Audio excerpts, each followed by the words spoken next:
श्री स्वामी समर्थ। नमस्कार, मी शर्मिला माझ्या यूट्यूब चॅनलमध्ये माझ्या सगळ्या यूट्यूब फॅमिलीचं अगदी मनापासून स्वागत करते। आजचा दिवस तुम्हाला खूप छान जावो ही स्वामींच्या चरणी प्रार्थना करते आणि आपल्या आजच्या नवीन व्हिडिओला सुरुवात करते।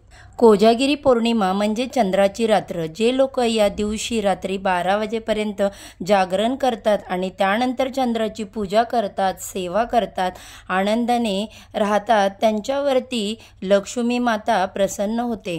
पण लक्ष्मीच्या मोठ्या बहिणीला अक्काबाई असं म्हणतात आणि ही अक्काबाई कोजागिरी पौर्णिमेच्या दिवशी सगळ्यांच्या घरावरून फिरत असते। कोण झोपला आहे, कोण जागरण करत आहे ती पाहत असते आणि झोपलेल्या आळशी लोकांवरती रागवते आणि त्यांच्यावरती ती वाईट दिवस आणते। तर या उलट जे जागरण करतात त्यांच्या आयुष्यामध्ये सुख, समाधान, संपत्ती, ऐश्वर्य आणते। तर बघा, सगळ्यांना सर्वप्रथम कोजागिरी पौर्णिमेच्या खूप खूप शुभेच्छा।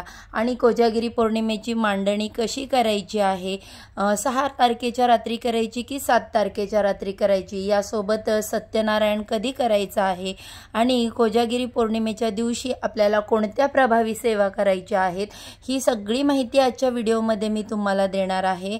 तर बघा, सगळ्यात पहिलं म्हणजे कोजागिरी पौर्णिमेचा प्रारंभ 6 ऑक्टोबरला सोमवारी दुपारी 12:24 सुरू होत आहे आणि पौर्णिमा समाप्ती 7 तारखेला मंगळवारी सकाळी 9:18 होत आहे। तर त्यामुळे कोजागिरी पौर्णिमेची पूजा मांडणी ही 6 तारखेच्या रात्री आपल्याला 12 वाजता रात्री करायची आहे। म्हणजे तुम्हाला कळालंच असेल, 6 तारखेला सोमवार आहे आणि सोमवारचा संपूर्ण दिवस संपून जेव्हा रात्र होते तेव्हा 12 वाजता तुम्हाला ही पूजा मांडणी करायची आहे। आणि पौर्णिमेचा सत्यनारायण सुद्धा आपल्याला 6 तारखेला संध्याकाळी करायचा आहे, म्हणजे सोमवारी संध्याकाळीच करायचा आहे। बघा, व्हिडिओ नीट बघा, एकदम व्यवस्थित मी तुम्हाला सांगितलेलं आहे। आता पूजा मांडणी आपल्याला 11 साडे 11 वाजता करून ठेवायची, जेणेकरून 12 ते 12:39 हा कालावधी कोजागिरी पौर्णिमेच्या पूजेसाठी अत्यंत शुभ मानला जातो।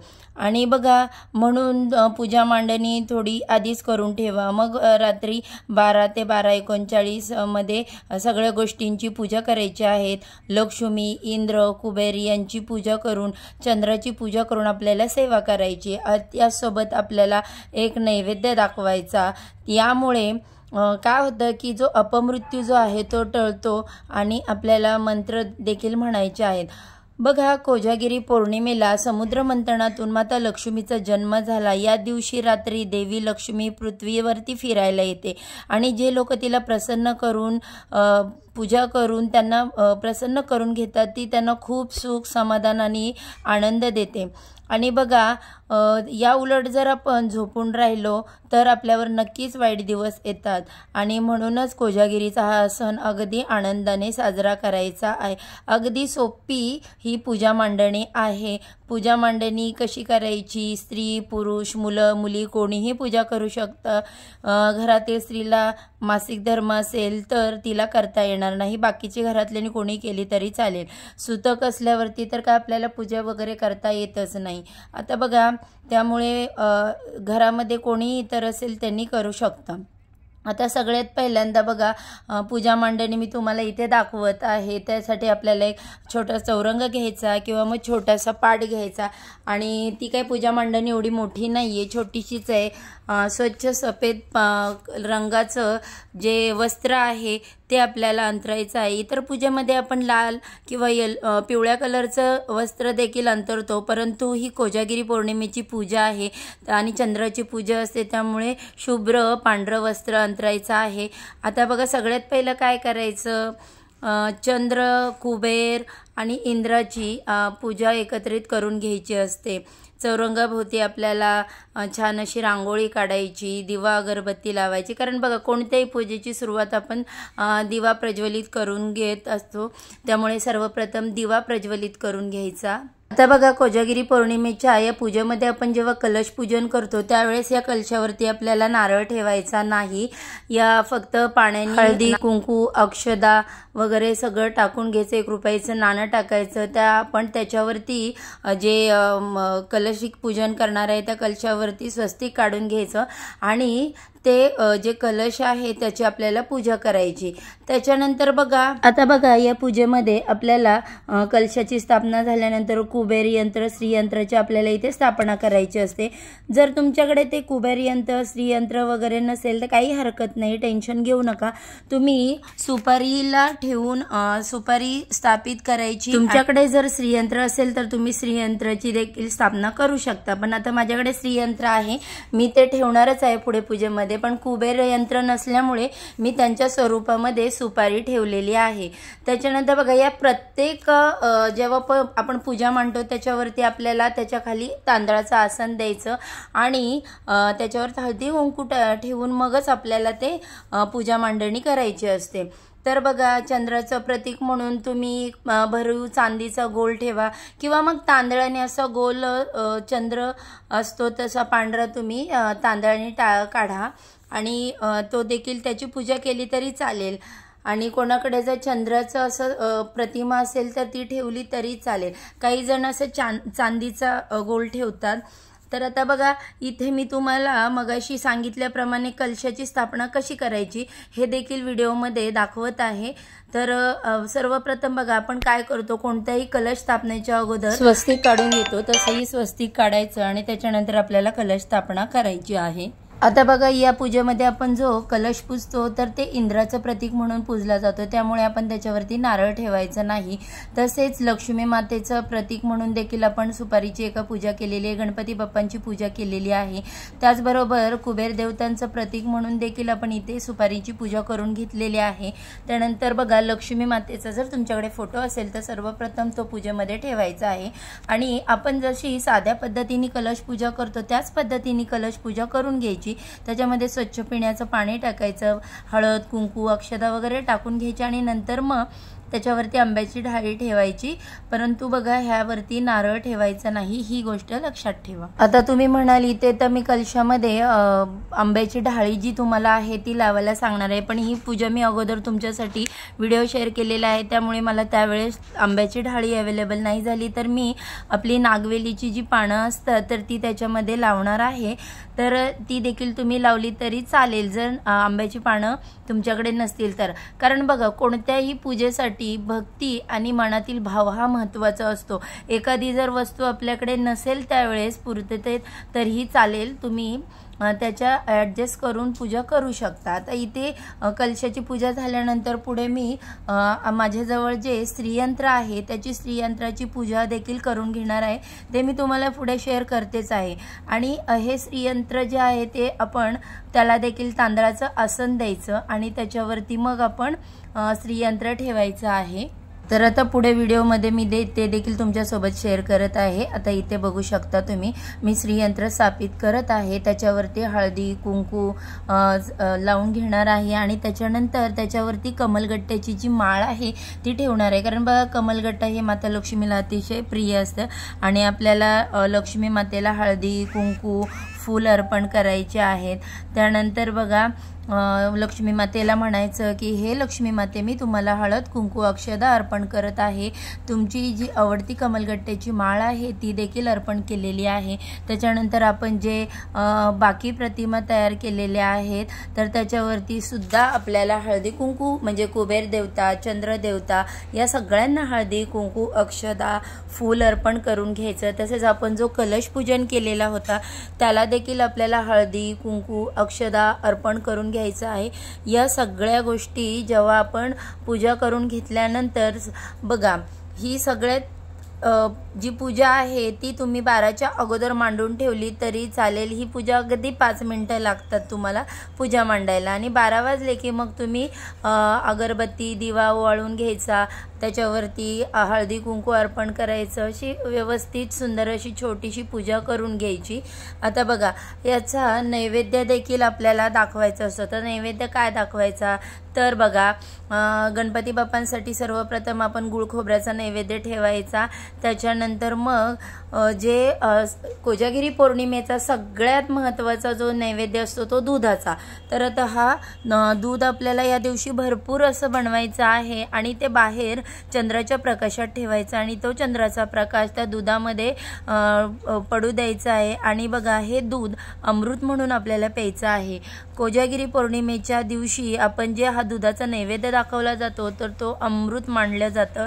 आता तुम्ही ड्रायफ्रूट आणि केसर वगैरे टाकून तुम्ही हे दूध करू शकता। आता बघा, दुधाच्या नैवेद्याला खूप महत्त्व आहे। या दिवशी काही नसेल तरी चालेल, पण दूध ही अतिशय महत्त्वाची आणि नैवेद्य जो आहे तो आपल्याला दाखवायचाच आहे। तर अशा पद्धतीने छोटीशी सुंदर अशी पूजा आपल्याला मांडून घ्यायची। आता बघा, या पूजाविधीनिमित्त एक छोटीशी माहिती आहे, ती देखील मी तुम्हाला सांगते। पौर्णिमेची रात्र, चंद्राची रात्र सर्वांना आनंद देते। अश्विन शुक्ल पौर्णिमा म्हणजे शरद पौर्णिमा असते आणि या रात्री शरदाच्या चांदण्यामध्ये जे लोक आनंदात रमत खेळत जागरण करतात त्यांच्यावरती देवी प्रसन्न होते आणि जे लोक झोपतात, झोपून राहतात, सेवा करत नाही त्यांच्यावरती माता लक्ष्मी रागवते। आणि बघा, पूर्ण वर्षभरातला कुबेर देवता, इंद्र देवता, त्याचबरोबर माता लक्ष्मी आणि चंद्रदेवता यांची एकत्र पूजा करण्याचा हा दिवस असतो। त्यामुळे आपल्याला अशी छानशी पूजा करून घ्यायची, धूप ओवाळून घ्यायचा। आता ही पूजाविधी मी तुम्हाला सगळी दाखवलेली आहे। त्यानंतर 12:30ला आपल्याला दुधाचा नैवेद्य अर्पण करायचा आणि चारी देवांची हळदी, कुंकू, अक्षदा, फुलं, अष्टगंध वाहून पूजा करायची। दुपारीच तुळशीपत्र तोडून ठेवायचे, त्यामध्ये तुळशीपत्र टाकायचं, नैवेद्य दाखवायचं आणि प्रार्थना म्हणायची आहे की ऋणारुगादी दारिद्र्यम अपमृत्युभय शोक मनस्ताप नाशयंतु मम सर्वदा। दुधाचा नैवेद्य फक्त घरातील व्यक्तींनीच घ्यायचा आहे। 12 ते 12:30 या काळामध्ये धनप्राप्तीची सेवा करायची आहे। तर सेवा काय काय करायची? श्री स्वामी समर्थ मंत्राचा 11 माळी जप, श्री लक्ष्मी गायत्री मंत्र, श्री विष्णू गायत्री मंत्र, श्री कुबेर मंत्र प्रत्येकी 1 माळ जप करायचा। त्याच्यानंतर 1 वेळा तुम्हाला श्री सुक्त म्हणायचं, 1 वेळा व्यंकटेश स्तोत्र म्हणायचं आणि गीतेचा 15वा अध्याय। यामधील काही मंत्र जे आहेत ते मी तुम्हाला डिस्क्रिप्शन बॉक्स मध्ये देत आहे। की बाकी ज्या काही सेवा करायच्या आहेत त्याचे मंत्र स्तोत्र आहे ते आपल्या नित्य सेवेच्या पुस्तकात तुम्हाला मिळून जातील।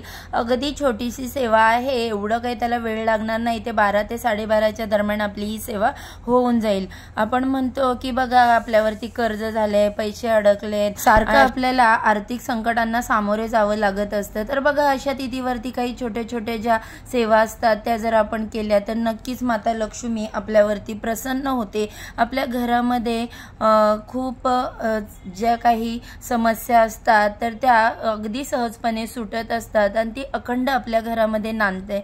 तर बघा, अनेक संकटांपासून आपला बचाव होत असतो। आता बघा, लक्ष्मी म्हणजे श्री शोभा। लक्ष्मी ही अनेक प्रकारची आहे। वित्त लक्ष्मी, गुणलक्ष्मी, लक्ष्मी, भावलक्ष्मी, सर्व प्रकारची लक्ष्मी जागृत माणसाला मिळत असते। आळशी आणि झोपून माणूस जो असतो, झोपाळू माणूस असतो, त्यांना लक्ष्मी समोर आली तरी ती त्या ओळखू शकत नाहीत।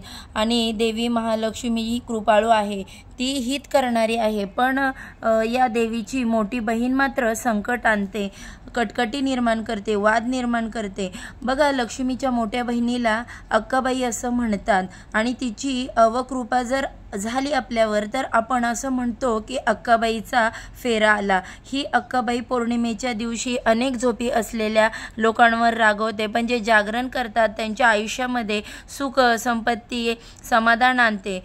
आणि बघा, कोण जागतोय, कोण जागरती असं म्हणत ती फिरत असते आणि अशामुळेच कोजागिरी पौर्णिमेला कोजागिरी पौर्णिमे असा नाव पडलेला आहे। कोण जागरती असं म्हणून त्याला कोजागिरी पौर्णिमे म्हणतात। तर असाच बघा, या दिवशी कोजागिरी पौर्णिमेच्या रात्री देवांचे देव जे इंद्र असतात ते देखील पृथ्वीवर फिरतात असतात आणि कोण पूजा करते हे ते पाहत असतात आणि ते वारंवार कोण जागतंय हे असं विचारतात। त्यामुळे कोजागिरी पौर्णिमेला झोपू नका। लहान मुलं, म्हातारी लोक त्यांचं आपण समजू शकतो, आजारी माणसाचं समजू शकतो, पण तुमच्या माझ्यासारखे जे लोक आहेत ते आपण ठणठणीत आहोत आणि आपण पूजा करत नाही, पण असं करू नका। आपण आपल्या घरासाठी या पूजा करतो, यातलाच हा एक भाग आहे। अशा पूजा केल्या तर आपल्यावरची बरेच संकट टळून जातात आणि चांगले दिवस आपल्यावरती येत असतात 100%। 100%. आता बघा, तुम्हाला प्रश्न पडेल की मांडणी कधी उचलायची पूजेची, तर तुम्ही दुसऱ्या दिवशी पूजेची मांडणी उचलू शकता. सगळं आपल्याला निर्माल्यामध्ये फुलं वगैरे टाकायचं आहे आणि हे उरलेलं जे पाणी आहे ते तुळशीला सोडून इतर कोणत्याही झाडाला तुम्ही टाकू शकता. तर अशा प्रकारे अगदी साधी आणि सोपी आपल्याला कोजागिरी पौर्णिमेची पूजा करायची आहे. व्हिडिओ कसा वाटला, आवडला तर व्हिडिओला नक्की लाईक करा. तुमच्यासाठी हा व्हिडिओ मी आधीच बनवलेला आहे आणि त्याची संपूर्ण विधिवत अशी पूजा मांडून माहिती दिलेली आहे. चला तर मग आजच्या व्हिडिओचा इथे सेंड करते. उद्या अशाच छानशा माहितीसोबत पुन्हा नव्याने भेटूया. सर्वांना श्री स्वामी समर्थ. जय जय. आणि सर्वांना कोजागिरी पौर्णिमेच्या खूप साऱ्या शुभेच्छा.